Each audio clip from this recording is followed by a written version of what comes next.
As it turns out, I'm not going back to Deuteronomy 32 just yet. Probably the next one. But I remembered that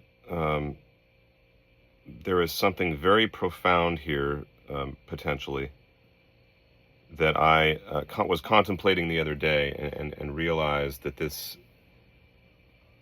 has huge implications for the Christian doctrine of the atonement. There is another instance, a pretty big one, in which Jesus, or at least the authors, contradict the requirements of the law. And that concerns the drinking of blood. Now, hear me out on this, okay? Hear this out all the way through. John 6:53-58. Then Jesus said to them, "Most assuredly I say to you, unless you eat the flesh of the Son of Man and drink his blood, you have no life in you. Whoever eats my flesh and drinks my blood has eternal life, and I will raise him up at the last day. For my flesh is food indeed, and my blood is drink indeed. He who eats my flesh and drinks my blood abides in me, and I in him.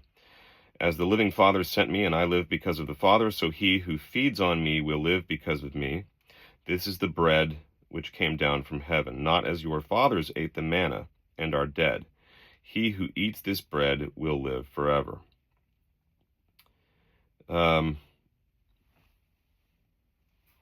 Now, obviously that contradicts Leviticus 17. Now, of course, for those Christians here who are still convinced that Jesus is simply fulfilling Yahweh's will and that Yahweh is actually his Father, this won't immediately be very convincing. But Leviticus 17, although if you've heard the series up to this point, I don't know how you can continue to think that Yahweh is the Father of Jesus. But Leviticus, I'm trying to get there. Leviticus 17 says this about consuming blood.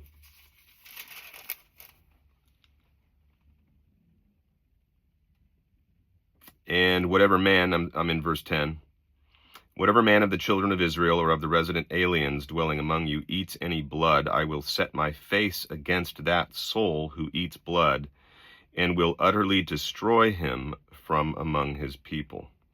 For the life of all flesh is in its blood, and I give it to you upon the altar to make atonement for your souls. For its blood makes atonement for the soul. So that's 10 through 11. Leviticus 17, 10 through 11. Now the wording there is quite interesting. It was forbidden of them because the blood was meant to make atonement for their souls. That's why they were not to consume it. Now, of course, the Christian might say, well, Jesus' blood makes atonement for our souls now, right? And because it's the ultimate sacrifice, the final sacrifice, something changes now to where we, by consuming it, ingest life. But it's eternal life. It's no longer the life just of an animal or the life of a human being. It's not the life of a mortal creature. It's the life of the immortal God. So we are permitted now. We are permitted to do that. That's the reasoning. Do I think that reasoning makes sense? No, I don't. Because we have in Acts, of course, Acts 15, James and the council saying that we're not going to burden the Gentiles with too many requirements, but one of them is that they should not consume blood, right? I'll just quickly cite or quote that. Oops, I'm not in Acts yet. So Acts 15.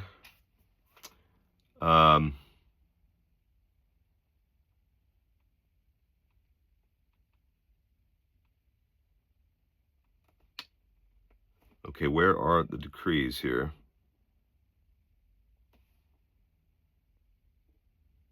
Well, I'm having a... Okay, here we go. It's right here.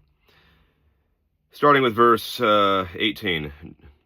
Known to God from eternity are all his works. Therefore I judge that we should not trouble those from among... This is James speaking, I believe. We should not trouble those from among the Gentiles who are turning to God, but that we write to them to abstain from things polluted by idols, from sexual immorality, from things strangled, and from blood. So that's 15, 18 to 20. Now, again, one might say, well, they're prohibited from eating blood or consuming blood, the blood of a mortal creature, right? Well, Jesus is immortal, therefore we are eating it. We are taking into ourselves immortal blood, divine blood.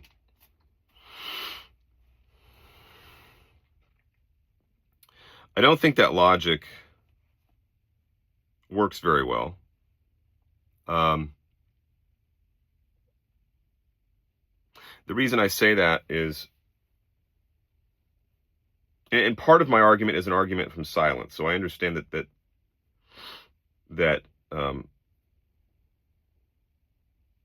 it could be, my argument could be a bit stronger in that regard. But I have already pointed out the rift between James and Paul. Many scholars have pointed this out. There's a lot of reasons for it. The main one I've pointed out in recent videos was to show that the James community opposed Paul on meat sacrificed to idols. And there is actually some light shed on that in Revelation, which is a James book that was produced by the James community, not a Pauline community, because it actually goes after false teachers who teach you that it's okay to eat meat sacrificed to idols. The James community was very strict about it. There were no exceptions, period. You were not to eat meat sacrificed to idols. Paul says it doesn't matter unless, of course, you're violating the conscience of your brother. So I think, and of course, that letter, the 7 letters to the 7 churches in Revelation, is being addressed to the brethren in Asia. And we already had Paul writing earlier in either one of his letters to Timothy or to Titus that all the brethren in Asia had abandoned him. Whether or not that letter is a genuine letter of Paul or it's one of the apocryphal letters, the pseudo-Pauline letters, there was something going on that was known at the time, that was going on between the community in Asia and the Jews in the diaspora in Asia and Paul. And we see this at the end, near the end of Acts, where they actually drive him out of the temple, and he's afraid for his life. They start attacking him because they recognized him in the temple when Paul made his trip to Jerusalem. They recognized him, the Jews, and it says they were Jews from Asia, from the diaspora. They recognized him, and they knew that he had been preaching that Jews no longer had to keep the law, and so they go to James and they say, this guy is preaching against the law. So James and his men come to Paul, confront him about it, and kind of put him on a little mini trial right there on the spot. And so, there's a whole history here that's being partly whitewashed by the New Testament. But it's being whitewashed by Acts. Acts tries to patch it up.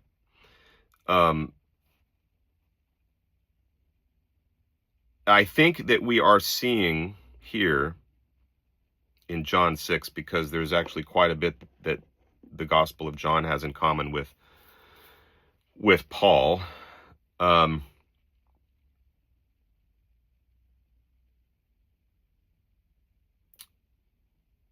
Paul teaches, he says that he received a tradition about, and he doesn't say how. He doesn't say if he got it from the original apostles. He doesn't say if he got it from a direct vision. Most of the time when he says that he's received some teaching, he appeals to a vision. He makes a direct appeal to Jesus himself as being the one who revealed it. And he doesn't like appealing to the apostles for much of anything. In fact, he says in Galatians there, we've covered this in the past, he has really a disregard for the 12 apostles, and he says I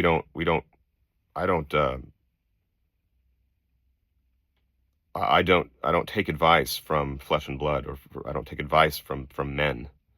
He says I download information directly from Jesus in dreams and visions. So Paul doesn't have a high regard for the community of James, nor do they hold him in very high regard. So what I want to suggest here is that the teaching of John and Paul on the consumption of Jesus' flesh and blood would not have been something that the James community would have taught, because the James community was very fastidious, very particular about continuing to keep Jewish laws and customs, including specifically the one on not consuming blood. So the Lord's Supper, the practice of the Lord's Supper, I believe, is a Pauline practice, a Pauline tradition, not a tradition that the James community would have followed. Both communities seem to be unanimous in agreeing that Jesus was slain, that Jesus was crucified, because that's actually a prominent theme in this Jamesian book of Revelation. Jesus is symbolized there as a lamb before the throne, and he's called the lamb that was slain before the foundation of the world. He was sacrificed. And so the sacrifice is not in question. The Paul community and the James community and the Johannine communities all agree that he was slain. But they depart, it seems to me. The departure occurs concerning whether we should memorialize that sacrifice through the consumption of his blood. I don't believe, for obvious reasons, that James or the community in Jerusalem ever practiced the Lord's Supper. And if that's the case, then I don't believe Jesus, assuming he appointed James directly, and James was in fact his brother, if he appointed James directly to be the head of the community in Jerusalem, which, by the way, is also consistent with the Gospel of Thomas,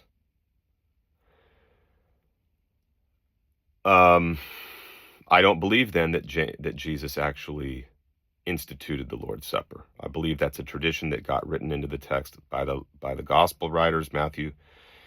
I can't remember if Mark writes about it, but it's in Matthew, Luke, and John, and it's in Paul's letters. But the Gospels were written later. The Gospels that we have are written, the earliest would have been around 70 AD, maybe a little after. Matthew and Luke and John are written later. John is the latest one. It could have been written as late as 120 AD, 110, 120 AD. Basically, the scholars think somewhere between 90 or 95 and 110 or 120. So when we see the Lord's Supper, we're seeing, I believe, a Pauline practice. Now, that makes complete sense because of, when we think in terms of the division between the James community and Paul concerning the law in general. They had a difference of opinion because Paul didn't think Jews needed to continue observing the law. He didn't believe Gentiles or Jews needed to continue observing the law. Whereas in the Jerusalem community under James, they're mostly not forcing Gentiles to keep the law, but they're still imposing certain limited requirements on the Gentiles. And then they still think that Jews need to continue keeping the law. And Paul is against all of that. And so I think what this practice of the Eucharist does for Paul is it allows him to make a complete break with the old covenant by saying all those sacrifices, all those blood sacrifices back then, foreshadowed the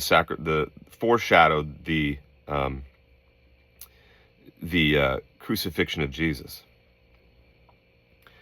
Now that Jesus has been crucified and he's our immortal sacrifice, our eternal sacrifice, he ends all previous sacrifices, and now we consume his blood to mark that fact,